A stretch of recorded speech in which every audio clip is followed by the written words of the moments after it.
Aula de relatório, vídeo 3. Pessoal, o próximo tópico, você vai colocar tópico 3. O próximo tópico é acesso. Então, você vai escrever acesso e embaixo o que eu vou dizer agora. O que acontece? Você vai ter que descrever aqui qual é o tipo de acesso que esse paciente tem nesse momento.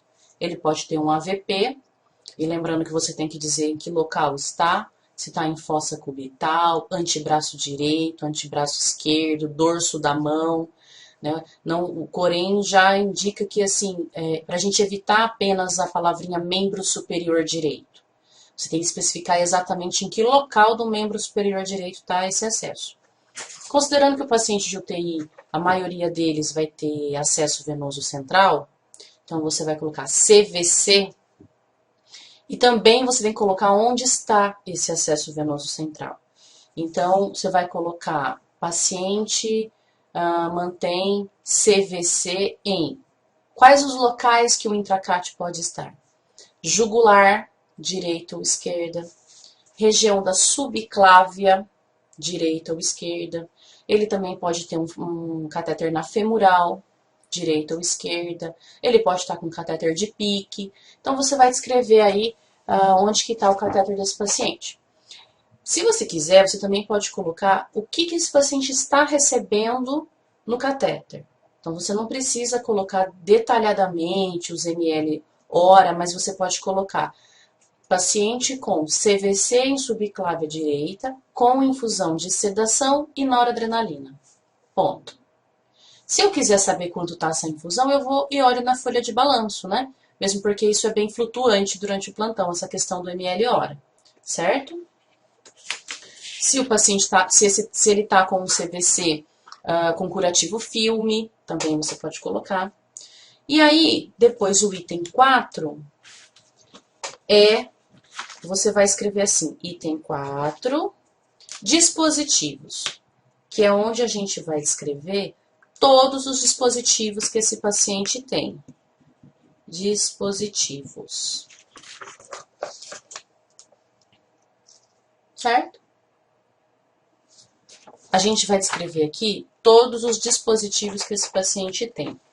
O que esse paciente pode ter de dispositivo?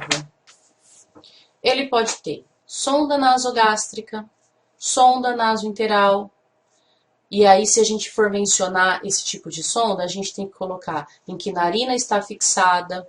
É importante a gente colocar também qual é a finalidade desse dispositivo. Porque a gente sabe que a sonda nasogástrica, por exemplo, eu não uso ela apenas para alimentação e medicação. Eu posso usá-la como dreno, né? Quando o médico quer que drene alguma coisa do estômago do paciente. Então, ela está aberta, ela está fechada, ela está com infusão de dieta, né? Está em dietoterapia. É importante você descrever isso, tá? Outros dispositivos. Esse paciente pode ter curativos. E aí, neste primeiro momento, porque veja bem, até agora eu estou falando do primeiro parágrafo, tá? Então, neste primeiro momento, você não vai descrever o curativo. Você vai apenas dizer aonde está esse curativo. Então, ele tem um curativo oclusivo em região abdominal, ele tem um curativo oclusivo em região suprapúbica.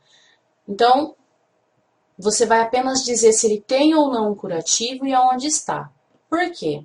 Se as pessoas colocam no primeiro parágrafo que o paciente tem um curativo no membro superior direito, limpo e seco, o que eu entendi? Que ela foi lá, abriu o curativo assim que chegou, olhou, fechou novamente e relatou. E não foi isso que aconteceu. Então, num primeiro momento, você vai dizer apenas se ele tem um curativo ou não. Lá no meio do plantão, se você precisar trocar esse curativo, aí sim é o momento de descrevê-lo, ok? Outro dispositivo que esse paciente pode ter, drenos. Então, esse paciente pode ter um dreno de tórax, você tem que falar hemitórax direito ou esquerdo. Esse paciente pode ter um dreno de Penrose, aí você tem que me falar aonde está esse dreno. Então, aí vamos usar as expressões anatômicas que vocês já aprenderam, né? Infra, sub, periumbilical, suprapúbica, infraescapular, enfim. Então, você tem que descrever aonde está o dreno E no caso aí do penrose, se ele está embolsado ou não, se tem aquela bolsinha. No caso do dreno de tórax, tem uma observação importante, não sei se vocês vão se lembrar. Se o dreno está oscilante ou não. Esse paciente ele pode ter um dreno de Portovac, né? Nesse momento também, você não precisa dizer sobre a característica do débito drenado, porque isso a gente vai falar lá no finalzinho do plantão. Nesse primeiro momento, você vai dizer se ele tem um dreno, aonde está esse dreno, e o máximo que você pode dizer é se tem débito presente ou não, certo? Esse paciente pode ter o quê? Sonda vesical de demora. E aí você, se for mulher, você vai falar que está fixada na coxa direita ou esquerda, ou na região suprapúbica, se for um paciente masculino. Também você não precisa dizer sobre o aspecto da diurese nesse momento. Esse paciente tem 6 horas aí de plantão para ter débito de diurese. Então, nesse primeiro momento, você vai dizer se ele tem a sonda vesical de demora e, no máximo, se tem débito presente no momento ou não. Certo? Tem outras situações, tá? Esse paciente pode ter escoriações, hematomas, então agora é o momento de dizer isso, tá? Lembrando que a gente deixa a informação da sonda vesical de demora por último neste parágrafo, certo? Então vamos retomar como que fica o primeiro parágrafo desse relatório. 6 horas da manhã, 2 pontos. Recebo o plantão com, aí você vai falar aqui, nível de consciência, posição e segurança, decúbito e segurança, ventilação e dispositivos, tá? Já vou explicar como é que vai ficar a estrutura disso, fiquem tranquilos. Vou fazer o próximo vídeo.